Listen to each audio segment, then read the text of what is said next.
शहरी क्षेत्रों में ये गठबंधन कामयाब रहा। नमस्कार, विचार मंथन में आपका स्वागत है। 2022 का चुनाव और उसको लेकर के आरोप प्रत्यारोप, पलटवार सब कुछ चल रहा है।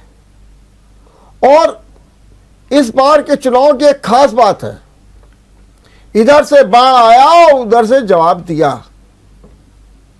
बस शब्द बाण निकलने की देरी रहती है।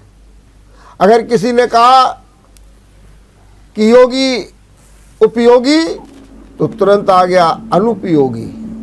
अगर ये आया कि फोन टेप हो रहे हैं, तुरंत जवाब आ गया इस पर हमारा विश्वास नहीं। अगर ये आ गया कि इनकम टैक्स के छापे पड़ रहे हैं, तो जवाब आ गया चोर की दाढ़ी में तिनका। एक नहीं अनेक अवसर हैं। एक समय था जब आरोप प्रत्यारोप के लिए समय लगता था, लेकिन अब तो ऐसा लगता है कि पूरा काम स्क्रीनिंग पर हो रहा है, स्कैनिंग जारी है और उसी आधार पर जो चुनाव का मूड है वो भी तेजी के साथ बढ़ रहा है। अब देखना ये है कि 2022 के चुनाव में कौन होगा उपयोगी और कौन होगा अनुपयोगी।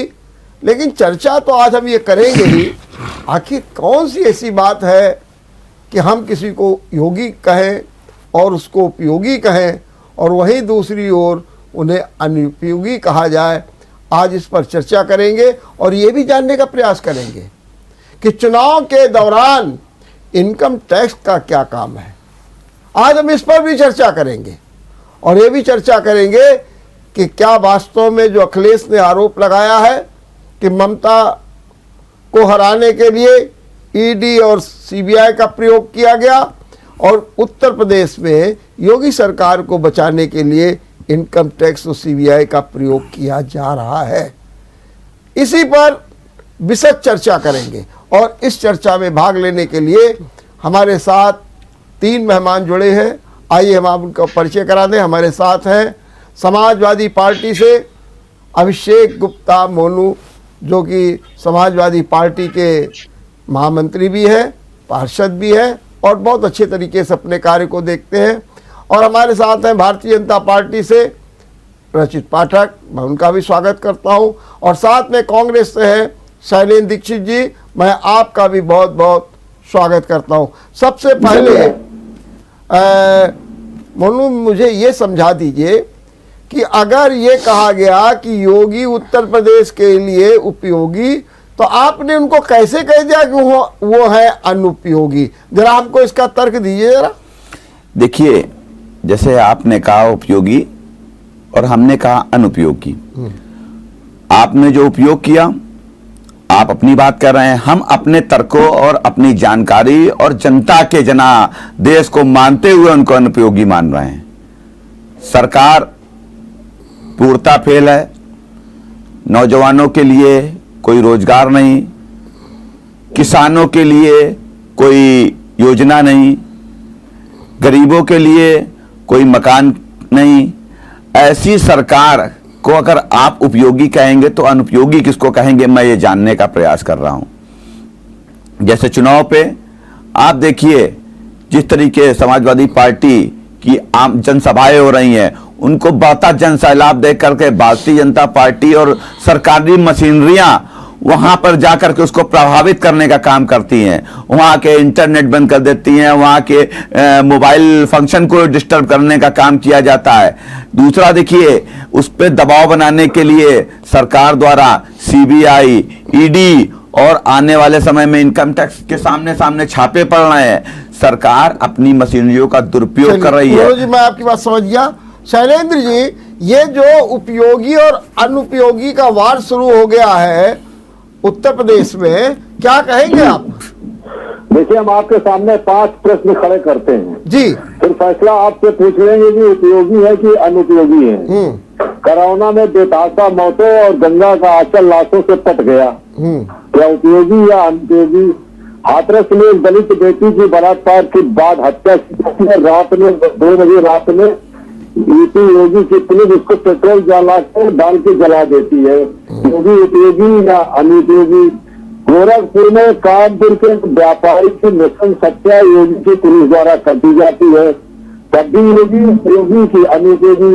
लखीमपुर में केंद्रीय गृह मंत्री के जिससे उनके परिवार के द्वारा किसानों को जलियांवाला बाग की तरह कुचल करके मारा जाता है और एसआईटी इसका रहस्य खोलती है, तो ये कह रहे थे कि खालिस्तानी थे, आतंकवादी थे। तब योगी उपयोगी रह गए कि अनुपयोगी रह गए? उत्तर प्रदेश के बेरोजगार जब विधानसभा के सामने रोजगार मांगने जाते तो पुलिस बताता लाठी से उनका खून बहाती है, क्या तब भी योगी उपयोगी है? और आयुष्मान कार्ड से इस देश में इस प्रदेश भ्रष्टाचार चरम पर है। इन परिस्थितियों से रहते किस तरीके प्रधानमंत्री ने गैर जिम्मेदारी ढंग से इस मुख्यमंत्री को उपयोगी बता दिया, ये बात हमको भी समझ में नहीं आती। लगता है कि जो लोग आज के टीवी पर बहस सुन रहे हैं उनको भी समझ में आ रही होगी कि भारतीय जनता पार्टी अपने कार्यों पर पर्दा डालने के लिए जो उनकी जुमलेबाजी थी, जो ये विकास के कार्य नहीं कर सके 4.5 पहुंचे 5 साल में, अब उसको शब्दों में उलझा रहे हैं। और मैं पूर्णतः प्रधानमंत्री के इस बयान से सहमत नहीं हूँ। न योगी उपयोगी है और न उत्तर प्रदेश में भाजपा उपयोगी रह गई है। उत्तर प्रदेश में परिवर्तन की लहर है। लेकिन क्या अगर आप ये कहते हैं कि योगी उपयोगी अनुपयोगी की बात करते हैं, लेकिन अगर अखिलेश को अनुपयोगी कहा जाता है तो इस बारे में आपका क्या कहना है? लेकिन ये जनता तय करेगी जी। इस 5 साल के जनादेश अखिलेश के काम पर आने वाला नहीं है। ये जो 5 साल बीते इस पर फैसला जनता भारतीय जनता पार्टी के काम पर तय करेगी और वो चुनेगी कि कौन बेहतर विकल्प हो सकता है उत्तर प्रदेश को और देश के साथ लेकर के कौन आगे बढ़ सकता है। तो अगर 5 सालों के कामों पर उनकी जनता के जो वादे थे उन पर अगर फैसला होने जा रहा है तो भारतीय जनता पार्टी सत्ता से दूर जाने वाली है, ये मैं कह रहा हूँ। ठीक, बहुत बहुत आपने ढंग से कहा। सुना आपने रचित ने 7 मुद्दे शैलेंद्र जी ने गिनाए हैं और 7 में ये सवाल खड़ा किया, बताओ ये योगी उपयोगी है या अनुपयोगी है? आप बताइए, आपका क्या कहना है रचित? निश्चित रूप से उत्तर प्रदेश के लिए योगी सरकार एक उपयोगी सरकार साबित हुई है, चाहे वो कोई भी मुद्दा रहा हो, चाहे वो रोजगार से संबंधित मुद्दा रहा हो। रोजगार के मामले में हमने उत्तर प्रदेश के युवाओं को 5 लाख युवाओं को सरकारी नौकरी देने का काम किया। हमने एमएसएमई 1 डिस्ट्रिक्ट 1 प्रोडक्ट में उद्योगों को बढ़ावा देकर लगभग 2.5 करोड़ युवाओं को रोजगार देने का काम किया। स्वयं सहायता समूहों के माध्यम से लगभग 1.5 करोड़ महिलाओं को रोजगार देने का काम किया। हम स्वास्थ्य के मुद्दे पर भी उपयोगी साबित हुए। हमने लगभग 59 जिलों में, हमारे हर जिले में एक मेडिकल कॉलेज उत्तर प्रदेश की सरकार द्वारा संचालित हो रहा है। लगभग 16 जिलों में हमारे मेडिकल कॉलेज जिनका निर्माण तत्पर है और निश्चित रूप से वो 16 जिलों में भी हम मेडिकल कॉलेज बहुत जल्द हर जिले को उपलब्ध कराएंगे। हम स्वास्थ्य के मुद्दे पर भी जनता में उपयोगी साबित हुए हैं। हम रोजगार के मुद्दे पर भी साबित हुए हैं। और हम एक मिनट, शैलेंद्र दीक्षित ने जो 7 मुद्दे उठाए हैं, कोरोना, हाथरस, लखीमपुर कांड, ये जैसे, इन पर क्या जवाब है आपका, ये बताइए।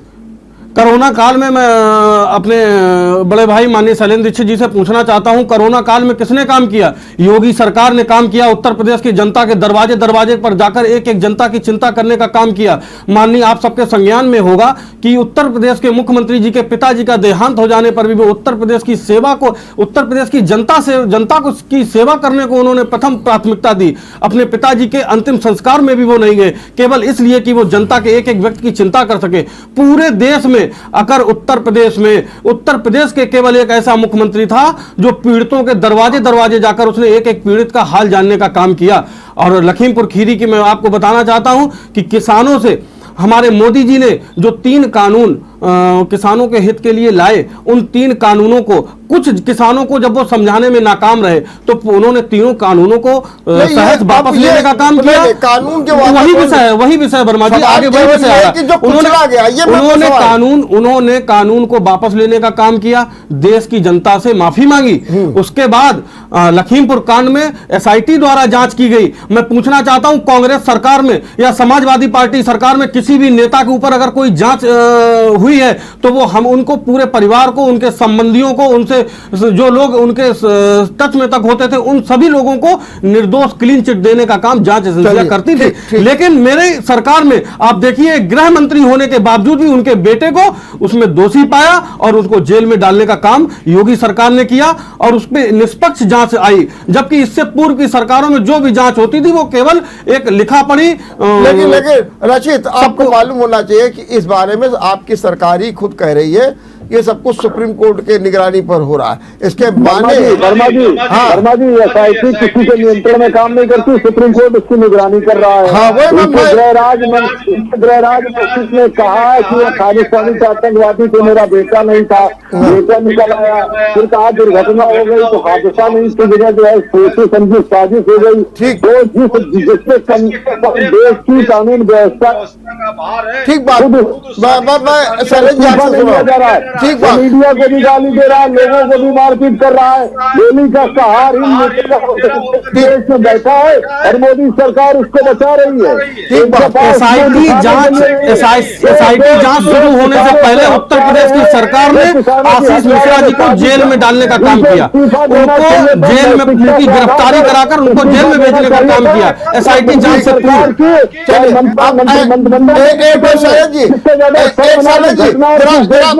मोनू कुछ कह रहे हैं, जरा उनकी बात सुन लीजिए। अभी मैं बात कर, हाँ मोनू बोल, क्या कह रहे हैं बोलिए। जैसे अभी हमारे साथी छोटे भाई हैं रचित पाठक जी, इन्होंने बताया कि सरकार ने जेल भेजने का काम किया। सरकार ने विपक्ष के दबाव में और कांग्रेस किसानों के आंदोलन, उनके आक्रोश को देखते हुए सरकार ने निर्णय लिया। वो भी निर्णय इसलिए लिया कि विधानसभा चुनाव सर पे है, अगर ये चुनाव सर पे ना होता तो सरकार बिल्कुल बेलगाम होकर के अपने मंत्री के बेटे को बचाने पे उसने कोई कसर नहीं छोड़ी।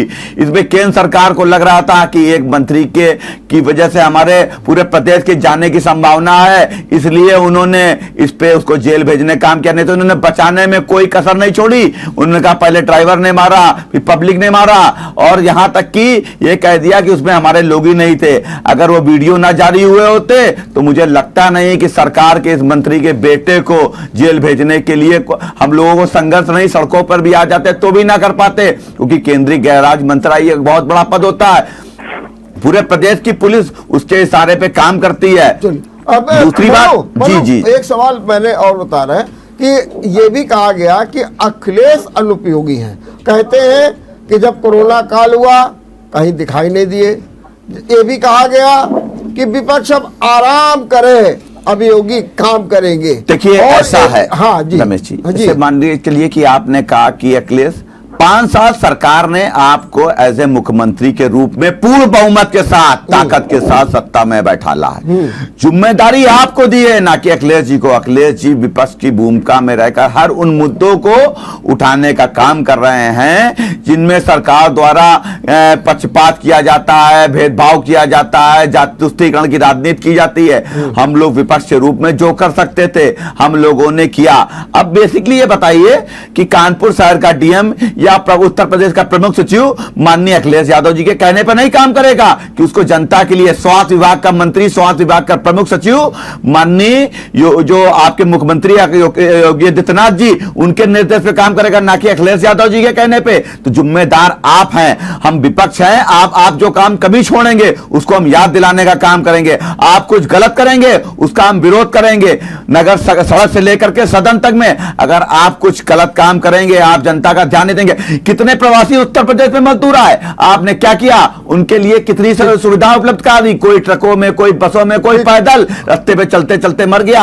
आप कह रहे हो कि मैंने बहुत काम किया। मुझे तो ऐसा नहीं लगता है। आने वाले विधानसभा चुनाव पे अखिलेश जी की जनसभाओं में उमड़ते भीड़ को देख करके ऐसा लगता है कि आने वाली सरकार अखिलेश यादव जी की सरकार है, और अब की बार उत्तर प्रदेश से भारतीय जनता पार्टी का सुपड़ा साफ होने जा रहा है। इसको देख करके प्रदेश सरकार बौखलाई है, जिसके तहत जो इनकम टैक्स और सेल टैक्स और ये क्या नाम है सीबीआई के छापे डलवाने का काम कर रही है। एक बात शैलेश जी, ये बात तो साफ तौर पर है कि जिस तरीके से भीड़ उमड़ रही है अखिलेश यादव की सभाओं में, विजय यात्रा में, उसको देख करके तो अब बिल्कुल साफ हो गया है कि लड़ाई जो है आमने सामने की शुरू हो गई, नंबर 1। और नंबर 2, जो फोन टेपिंग की बात आ रही है, जो इनकम टैक्स के छापे की बात आ रही है, उसमें भी अखिलेश का यही कहना है कि भाई हमारे लिए इसलिए किया जा रहा है ताकि हम इनको परेशान करें क्योंकि ये हार चुके हैं। इस बारे में आपका क्या कहना है? देखिए वर्मा जी, उत्तर प्रदेश की सरकार जो है ये समझ रही है, अच्छे तरीके से इनको फीडबैक मिल गया है, उनकी जो इंटेलिजेंस रिपोर्ट है कि उसमें मोदी जी समझ रहे हैं कि ये योगी जी की सरकार, भारतीय जनता पार्टी की सरकार रिपीट होने नहीं जा रही है। कौन कौन सी शक्तियां इसमें बाधक हो रही है ये भी इनकी समझ में आ रहा है। जिस तरीके से प्रियंका जी लखीमपुर कांड या हाथरस कांड जहां जाती है उन्हें रास्ते में रोक लिया जाता है, 2-2 दिन के लिए बैठा दिया जाता है। जिस तरीके से हमारी उत्तर प्रदेश में रैलियां नहीं होने दी जा रही हैं, जिस तरीके से विपक्षी पार्टियों में जनता अपना विश्वास व्यक्त कर रही, कांग्रेस पार्टी हो, समाजवादी पार्टी हो, तो भारतीय जनता पार्टी को लग रहा है कि वो तीसरे दर्जे की दल के रूप में उत्तर प्रदेश में बचने जा रहे हैं। इसलिए ये देश की इन संस्थाओं का दुरुपयोग कर रही है। लेकिन शैलेंद्र जी एक सवाल अखिलेश की तो सब कुछ एक दिखाई दे रहा है, सर्वे में भी आ रहा है, सब जगह आ रहा है, विश्लेषक भी ये मान रहे हैं कि अब सीधी लड़ाई हो रही है, बीजेपी भी मान रही है, लेकिन कहीं प्रियंका गांधी तो सामने दिखाई नहीं दे रही है। क्या कहेंगे आप? वर्मा जी, प्रियंका जी की जहां जहां रैली हो रही है, बनारस में रैली हुई थी, ठीक है, इसके बाद कल अमेठी में हुई है, लखनऊ में होने जा रही है, जहां जहां गोरखपुर में हुई है, प्रियंका जी की रैली में इनसे ज्यादा भीड़ हो रही है, जबकि इनके सरकारी संसाधन भीड़ जुटा रहे हैं भारतीय जनता पार्टी के कर्मचारियों को लगाया जा रहा, जिले के आईसीओ को लगाया जा रहा, पुलिस को शादी वर्दी में भीड़ लगाई जा रही, 10-10 जिलों से 2-2 हजार बसें भेजी जा रही, तब ये भीड़ नहीं जुटा पा रहे हैं। प्रियंका जी की रैली महिलाओं को सुरक्षा के नाम पर, रोजगार के नाम पर, महिला सशक्तिकरण के पर, आदि आबादी के राजनीति में भागीदारी के नाम पर एक नया भूचाल से उत्तर प्रदेश में खड़ा हो रहा है। इससे ये डरी हुई है सरकार और ये जानती है कि हमारा वोट बैंक बढ़ रहा है। तो मैं आपको जो बात बता रहा था कि ये संस्थाओं का दुरुपयोग करते हैं, बंगाल का चुनाव हो, चाहे गुजरात का चुनाव हो, मध्य प्रदेश का चुनाव, राजस्थान का चुनाव, कि एक सवाल जब ये बात कहते थे तो आप लोग विश्वास नहीं करते थे, लोकतंत्र के तोहफे खाने वाली मंत्री ने समाचार वो बात मान गया। शैलेंद्र जी एक सवाल क्या माने कि इस समय सपा की और कांग्रेस की जो नजदीकियां बढ़ रही है, क्या कारण है कि प्रियंका गांधी ने अखिलेश के समर्थन में इनकम टैक्स को लेकर के, फोन टैपिंग को लेकर के अपना बयान दिया, जो कि कल तक ये कह रही थी कि सपा ने कुछ भी नहीं किया जनता के लिए। ये बात सही है कि सपा के कार्यों पर हम उंगलियां उठा सकते हैं, उनकी आलोचना कर सकते हैं, लेकिन अगर अलोकतांत्रिक तरीके से किसी देश के नागरिक पर, किसी भी राजनीतिक दल के नेता पर अगर सरकार सत्ता का दुरुपयोग करेगी तो कांग्रेस के अंदर साहस है, वो अपने पर भी आक्रमण का हमला करने का जवाब देती है। अगर सामने वाले पर भी अगर इस तरीके से अतिक्रमण किया जाता है, लोकतंत्र के तरीके को दूर दराज करके तानाशाही तरीके से साहस रखते हमारी प्रियंका गांधी जी, साहस रखती है और उन्होंने इसी साहस पर विरोध गांधी जी के विचारधारा पर हम चलते हैं। हम सबके साथ खड़े हो सकते हैं, हर अन्याय के साथ खड़े होंगे, चाहे वो हमारा दल हो या हमारा विपक्ष का दल हो। अगर मोदी और योगी की सरकार इस तरीके से अतिक्रमण करेगी प्रजातांत्रिक अधिकारों पर तो हम लड़ेंगे, हर एक के लिए लड़ेंगे। चलिए, बहुत अच्छी बात की। रचित, ये बताइए कि ये बराबर कहा जा रहा है जो अभी इनकम टैक्स के छापे डाले गए, नंबर 1, नंबर 2 फोन टेपिंग का मामला आया और सब इसलिए किया जा रहा है, ऐसा कह रहे हैं, अखिलेश भी कह रहे हैं कि इनको पता लग गया है कि हम जाने वाले हैं, इसलिए अब हथकंडे अपनाए जा रहे हैं। और उन्होंने इसका उदाहरण भी दिया कि जिस तरीके से बंगाल में ममता की पार्टी को हराने के लिए ऐन वक्त पर सीबीआई और ईडी का प्रयोग किया गया, इसी तरीके से उत्तर प्रदेश में योगी सरकार को बचाने के लिए ईडी, इनकम टैक्स का पिया। तो आखिर ये जनता तो सब जानती है कि जो ये छापे आपे पड़ रहे हैं इसका कारण ये, इससे भारतीय जनता पार्टी की छवि पर भी तो प्रतिकूल असर पड़ रहा है। रचित, देखिए, पूरी उत्तर प्रदेश की जनता जानती है कि अखिलेश यादव जी और समाजवादी पार्टी ने किस प्रकार से हर बार के चुनाव, इससे पूर्व के जो चुनाव होते थे, क्योंकि इनकी मम्मी की सरकार दिल्ली में हुआ करती थी, सारी एजेंसियों की इनको मदद रहती थी, उसकी मदद लेकर के ये लोग हमेशा माफियाओं के दम पर, पैसों के दम पर, लोगों को खरीदने के दम पर, लोगों को दबाने के दम पर ये हमेशा सरकार में आते रहे हैं। लेकिन अब ये मोदी जी की सरकार है, इसमें धनबल और माफिया राज, गुंडा राज चलने वाला नहीं है। जिस प्रकार से ये धन का आदान प्रदान करके सरकार को बनाने का काम करते आए हैं, उसी कड़ी में ये पुनः उसी काम को करने के अगर सोच रहे होंगे तो अब ये केंद्र में मोदी जी की सरकार है। रमेश जी, मैं थोड़ा कहना चाहूंगा, जैसे हमारे साथी रचित जी ने बताया कि 2014 की सरकार में मम्मी की सरकार थी, तो कौन अखिलेश कौन मम्मी, मैं समझ नहीं पाया। हमारे जो भाई हैं भारतीय जनता पार्टी के प्रवक्ता के रूप में यहाँ बैठे हैं, इन्होंने बताया मम्मी। माननीय 2014 में माननीय नरेंद्र मोदी जी की सरकार थी, जो भारतीय जनता पार्टी के संरक्षक, पितामह और पिता भी के रूप में कहे जाते हैं। वहां भारतीय जनता पार्टी में कोई नेता नहीं बता, केवल मोदी, भाजपा नहीं, मोदी की सरकार अभी आपने बताया आपकी जानकारी का अभाव है। आपने ये कहा 2014 में, 2012 में अखिलेश की सरकार बनी और 2014 में माननीय प्रधानमंत्री नरेंद्र मोदी जी स्थापित और 2020 हो गया। आज दिन तक अखिलेश यादव जी के ऊपर कोई ऐसा आरोप आप सिद्ध नहीं कर पाए जिसपे उनके ऊपर भ्रष्टाचार, अखिलेश जी की 2012 से लेकर 2017 की सरकार में, 2014 में माननीय प्रधानमंत्री आ गए थे, 2017 की सरकार में घोटालों में आरोप लगे। आरोप कहां लगे? आप कहां जेल में पाए? जिसमें वो दोषी साबित हुए, उनके सरकार के मंत्री अपराधों में जेलों में बंद है। रमेश जी, मैं आपसे पूछना चाहता हूं, मैं जानना चाहता हूं आपके माध्यम से कि अखिलेश जी के ऊपर सरकार ऐसा आरोप है, जानकारी का अभाव है। अखिलेश जी ने घोटाला किया, भाजपा के प्रवक्ता हैं, इनको जानकारी का अभाव है। घोटाला किया, अखिलेश जी ने खनन घोटाला किया, अखिलेश जी ने भर्ती घोटाला किया। आप अभी तक कोई कार्रवाई नहीं कर पाए जी की सरपरस्ती। आप आज दिन तक सुन लीजिए, एक भी ऐसा नहीं है जो घोटाले की परवान न चढ़ा हो। अखिलेश जी ने जो एक्सप्रेस वे बनाया, सुनिए, मैं अनुपयोगी बताऊंगा कि अखिलेश जी किस प्रकार से अनुपयोगी। मेरा समय मुझे 2 मिनट का समय दिया, माननीय वर्मा जी, मुझे मेरा समय दे दिया। मैं किसी के समय में बीच में नहीं बोला। रचित, एक सवाल, अगर अखिलेश ने घोटाला किया, अखिलेश खनन में घोटाला किया, जी जी, तो क्यों नहीं आपने कार्रवाई? बहुत बढ़िया, अच्छी बात आपकी, बिल्कुल मैं यही क्वेश्चन था। अखिलेश जी के कैबिनेट के मंत्री उस घोटाले में जेल में उनके ऊपर आरोप सिद्ध हुए और वो उसके बाद उन्होंने बलात्कार के आरोप भी सिद्ध होकर दोनों आरोपों में आप जेल तो नहीं भेज पाए किसी को। बात कर रहे हैं कि अखिलेश से घोटाला, आपने अखिलेश की बात कही, अखिलेश जी की आपने डायरेक्ट अखिलेश जी को आरोप लगाया। सरकार में देखिए, आप अपनी बात से मुकर रहे हैं। अखिलेश जी की सरकार में घोटाले हुए, सारी जिम्मेदारियां देखिए उत्तर प्रदेश में योगी जी जिम्मेदारी गृह मंत्री के लड़के ने हत्या कर दी, वो पत्रकारों को मार रहा है, वो गुंडाई कर रहा है। मोदी जी सामने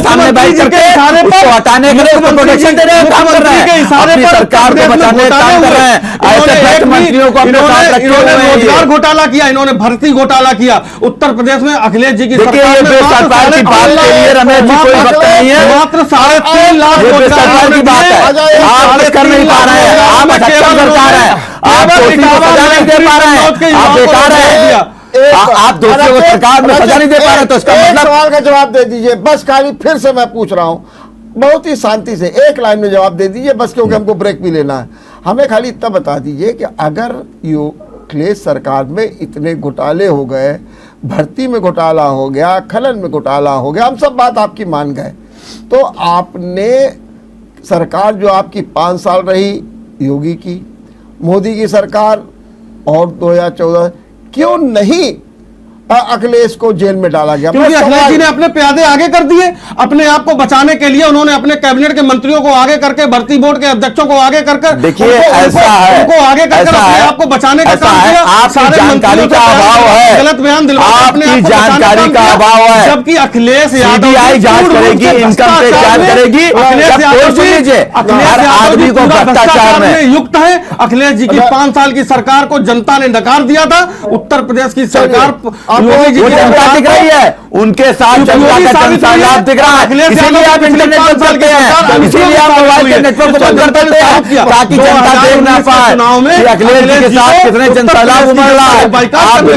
आप बिल्कुल योगी जी भ्रष्ट हो चुके हैं, आप बिल्कुल मोदी से भ्रष्ट हो चुके हैं, आपके पास कुछ नहीं है, आप केवल अपनी सत्ता के नाते में सत्ता का दुरुपयोग करने का काम कर रहे हैं। सत्ता का दुरुपयोग अखिलेश यादव जी के द्वारा किया गया। हो गया।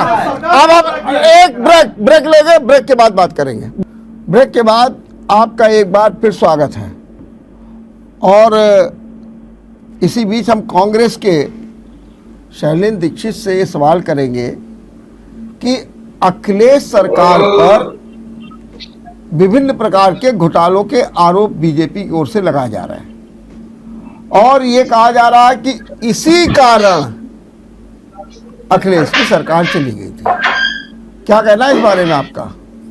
देखिए, जो भारतीय जनता पार्टी आरोप लगा रही, तो मैं आपकी बहस सुन रहा था जी। कि अब समय बीत गया, पूरा समय। अगर आरोप लग रहे थे तो दो चीजें महत्वपूर्ण थी कि जिस सरकार के तहत अगर उसका मुखिया बेईमान था, आज तक एक भी मुकदमा दर्ज नहीं कर पाई ये। ठीक बात है। इसका मतलब ये सरकार नाकाम इस मामले में भी साबित हुई है कि जो इतने बड़े खाना और घोटाले में शामिल था मुख्यमंत्री, पूर्व मुख्यमंत्री, उस पर ये आज तक एफआईआर नहीं दर्ज कर पाए। और एक दर्जन कांग्रेस तो पक्ष लेगी क्योंकि 2017 के चुनाव में कांग्रेस और समाजवादी पार्टी दोनों लोग एक साथ आए थे और जनता ने इनको नकार दिया था। एक दर्जन से ज्यादा करीब अधिकारी ऐसे हैं जो अखिलेश जी के भी बड़े खास थे और उससे ज्यादा खास योगी जी के हैं। अगर इतने बड़े बड़े घोटाले हुए थे तो क्या हमारे पाठक जी ये बताएंगे, मेरे छोटे भाई हैं, कि कितने भारतीय जनता पार्टी की योगी सरकार ने घोटालों के तहत जेल भेजा या उनकी नौकरी से उन्हें बर्खास्त किया?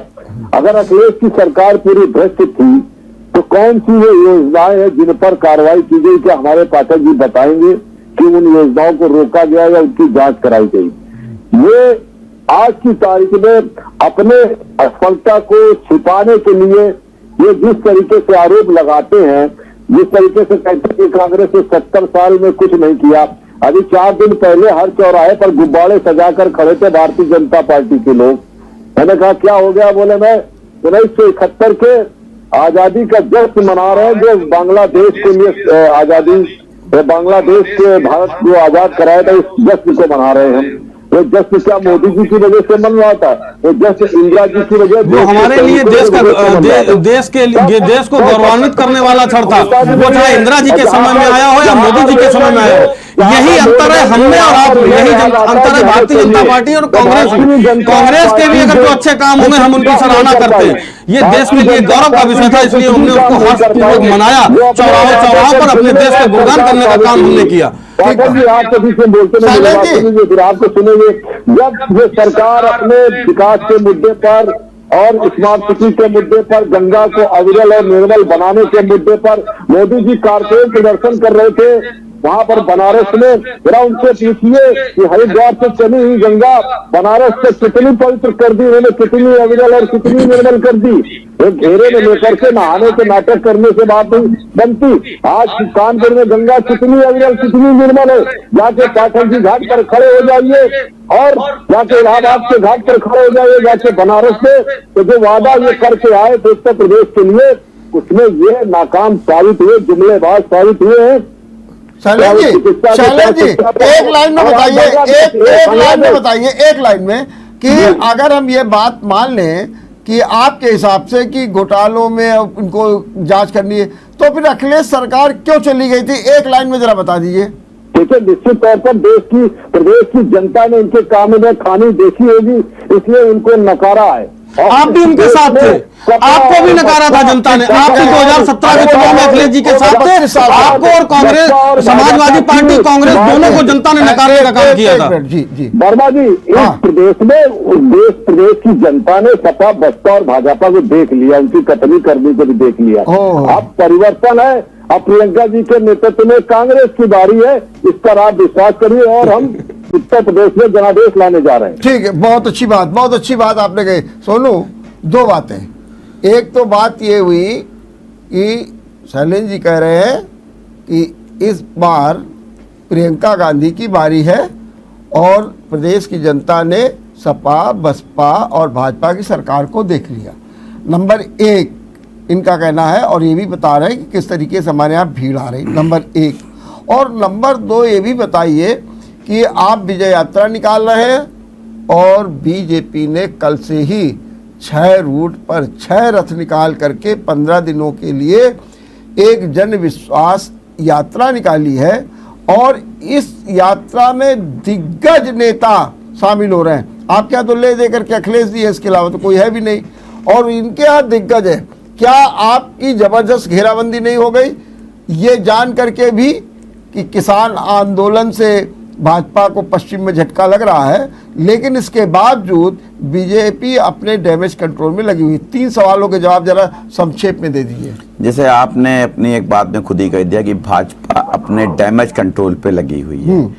डैमेज तो मतलब इनका नुकसान हो रहा है। अब ये नुकसान की भरपाई कैसे करेंगे? इन्होंने देखा कि अखिलेश जी की विजय यात्रा में लाखों लोग बगैर बुलाए चले आ रहे हैं। वो रैली नहीं है, वो निकलना है तो उनको देखने के लिए, उनसे मिलने के लिए, उनके काम से खुश होकर के जनता को लगा कि 4 साल में हमने क्या पाया। अखिलेश जी ने 2017 में हमको लैपटॉप से लेकर के स्कूल तक में समाजवादी पेंशन योजना से भी नवाजा, तो उनको लग रहा था इससे बहुत अच्छी सरकार अखिलेश यादव की थी, तो इसलिए जनता उनके साथ निकल के आ रही है। अब भाजपा ने, दूसरी आपने पूछा कि जो भाजपा जन विश्वास यात्रा, उनको लगा कि भाई अखिलेश जी यात्रा निकालना है, हम कुछ कर नहीं पा रहे हैं, उनको जनादेश मिल रहा है, जनता का समर्थन मिल रहा है, अब हम क्या करें? उन्होंने उसकी कॉपी कैट की, और कॉपी कैट करके उन्होंने जो 6 जगह से अपने 6 लोगों को निकालना शुरू कर दिया कि जाइए आप अपने अपने क्षेत्र में काम करिए और जाकर के जन सैलाब यात्रा निकालिए, जन समर्थन यात्रा निकालिए। अगर उन्होंने काम किया होता तो उनको इस यात्रा की जरूरत नहीं थी। हम विपक्ष में हैं, हम विपक्ष में निकल कर जनता को अपने साथ जोड़ने का काम कर रहे हैं, और जनता के साथ ये देखना चाह रहे हैं कि जनता हमारे साथ कहां किन स्थितियों में खड़ी है। सरकार में होते तो सरकार का जन समर्थन दिखाने के लिए खुद ही लोग सड़क पर आ जाते हैं, लेकिन विपक्ष में जब हम निकलते हैं हमारे पास देने के लिए कुछ नहीं होता है, हम लोगों से मांगने की अपेक्षा करके जाते हैं। आप हमको वोट दीजिए, हम आपके साथ रहेंगे और आपके साथ कंधे से कंधा मिला करके आपके साथ। प्रियंका गांधी के लिए कह रहे हैं शैलेंद्र जी की अब की बारी उनकी है, सपा की कुछ नहीं। ये देखिए ऐसा है, ये आपके पत्रकार मीडिया के माध्यम से, हम आप सोशल मीडिया के माध्यम से देखने का काम कर रहे हैं। मान के चलिए आपकी स्क्रीन पे चल रहा है माननीय मोदी जी की एक रैली चल रही है, एक अखिलेश जी की रैली चल रही है, उसमें आपको देखने को मिल रहा होगा कि अखिलेश जी की जन सैलाब यात्रा, जो विजय यात्रा, उसमें कितना बड़ा जन सैलाब उमड़ रहा है। चारों तरफ पश्चिमी यूपी से लेकर के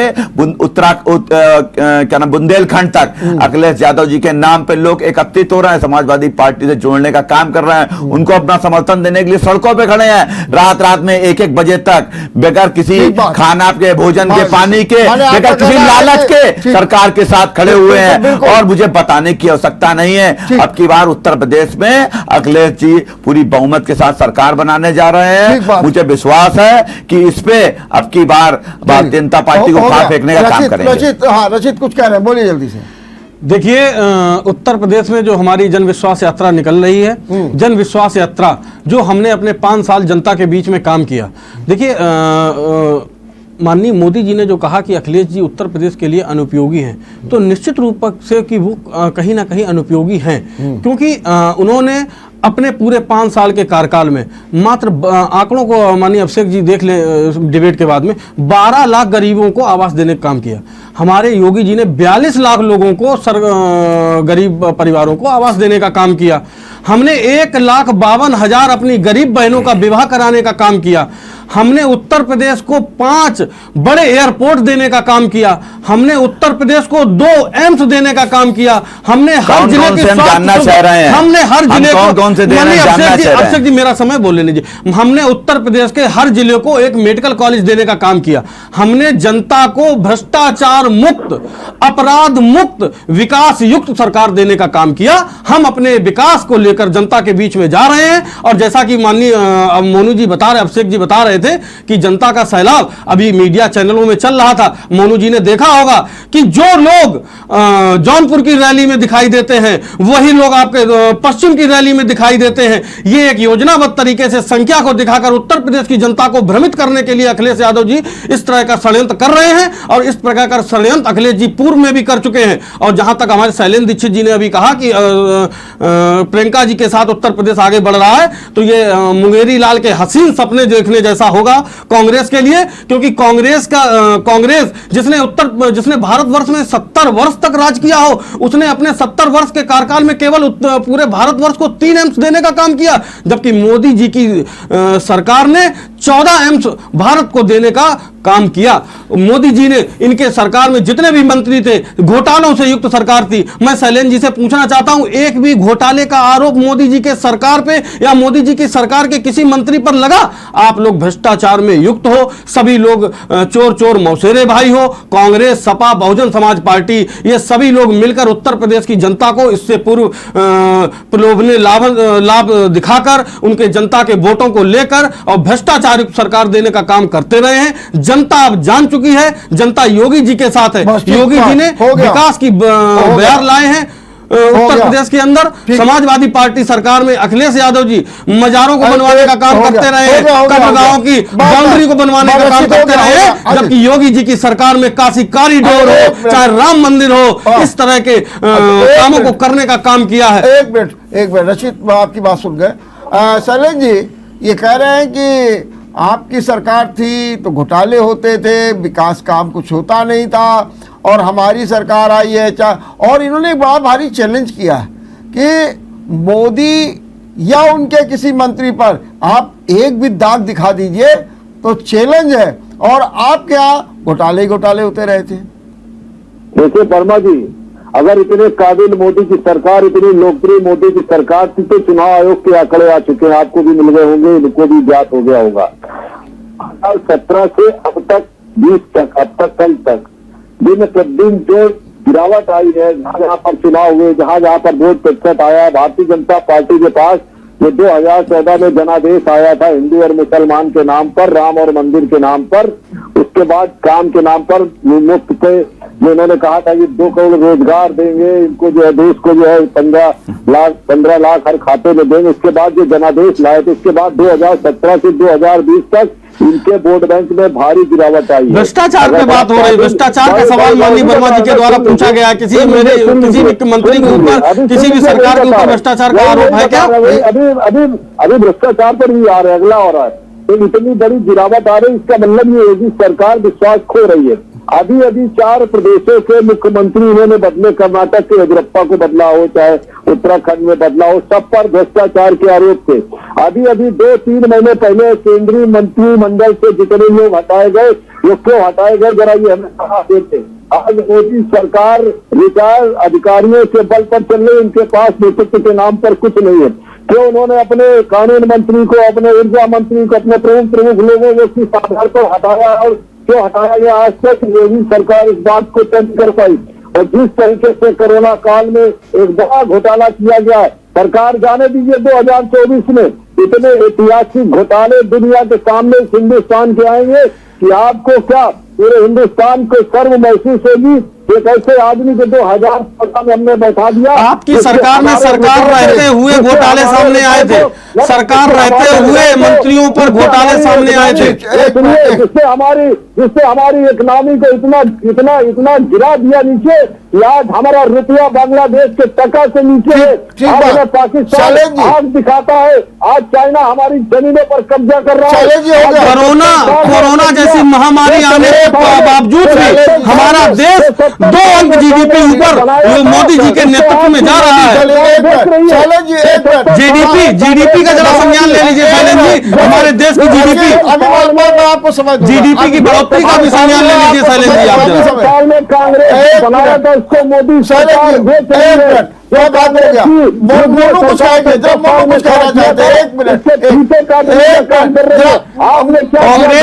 कांग्रेस सरकार के मसले पे रचित सादरे, मोनू क्या कहना चाहते हैं? देखिए जो यूपीए की सरकार थी उसमें भी आप लोग साथ में ही थे, तो अगर यूँ देखा जाए तो जो आरोप भी लग रहे हैं कहीं ना कहीं आप भी कटघरे में खड़े हो रहे हैं, क्या कहना है आपका? देखिए, जैसे आपने बताया कि सरकार के ऊपर कोई आरोप नहीं लगा, जब सरकार जाती है तब उसके ऊपर आरोप आते हैं, ठीक है। जब सरकार में कोई रहता है, यहाँ तो डबल इंजन की सरकार है, ऊपर केंद्र सरकार है, नीचे प्रदेश सरकार है। जांच कौन करेगा? सीबीआई, ईडी, कौन लेगा संज्ञान? जब प्रिंसिपल और मैनेजमेंट खुद ही सरकार में बैठे होंगे तो जांच कौन करेगा?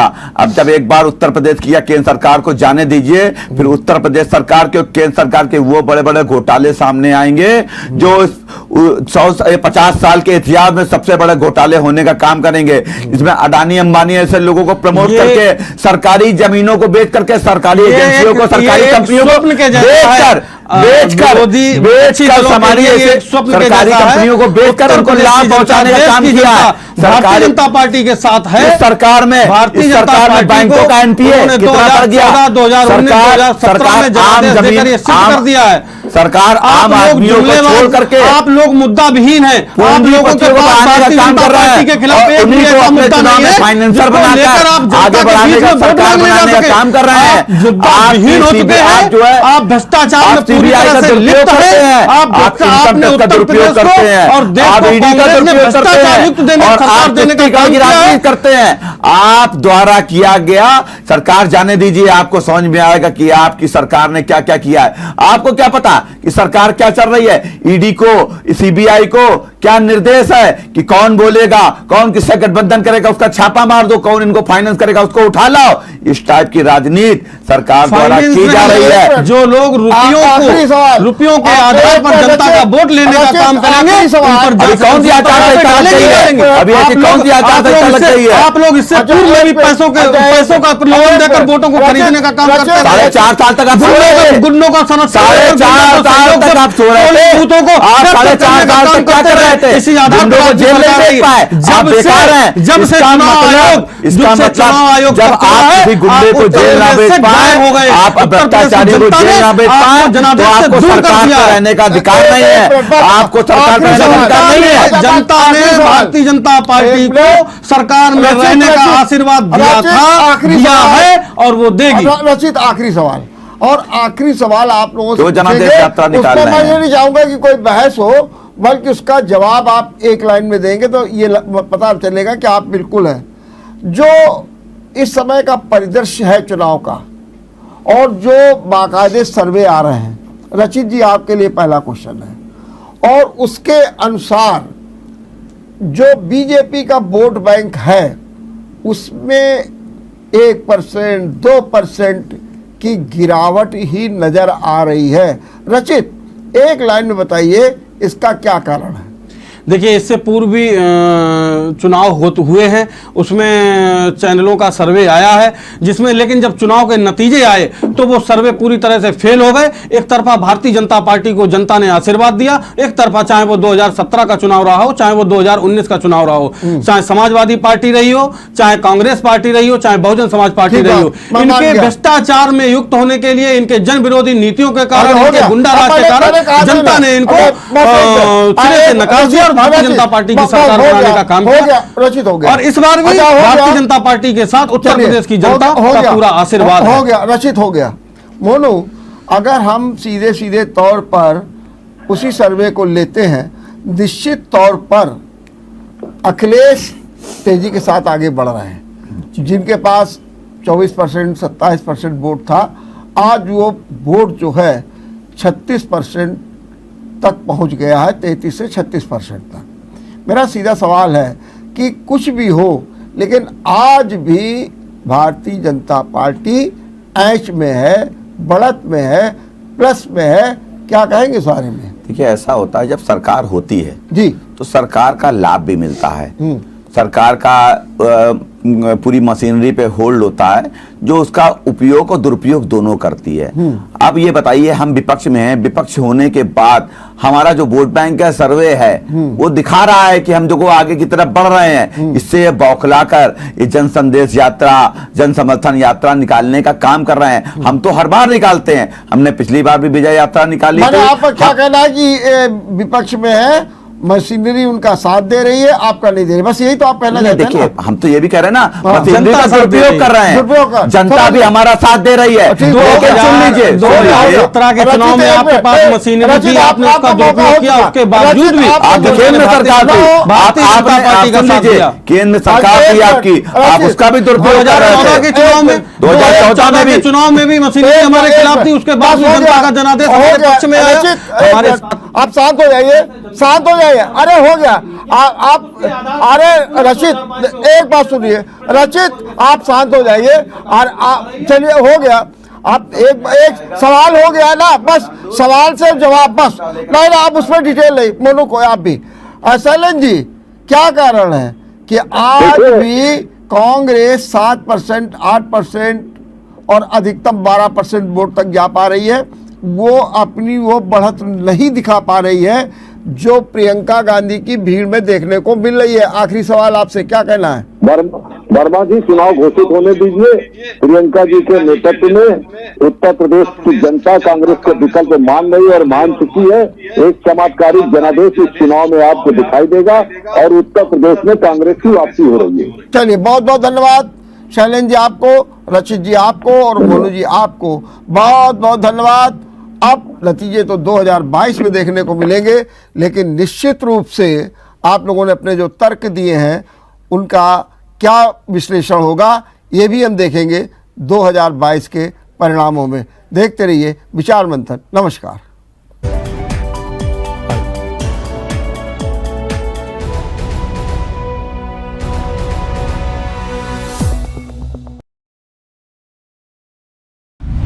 अगर आपको हमारा वीडियो पसंद आया हो तो हमें लाइक करें, सब्सक्राइब करें और ज्यादा से ज्यादा शेयर करें। और हाँ, बेल आइकॉन दबाना ना भूलें ताकि हर खबर का अपडेट आप तक पहुंचे तुरंत।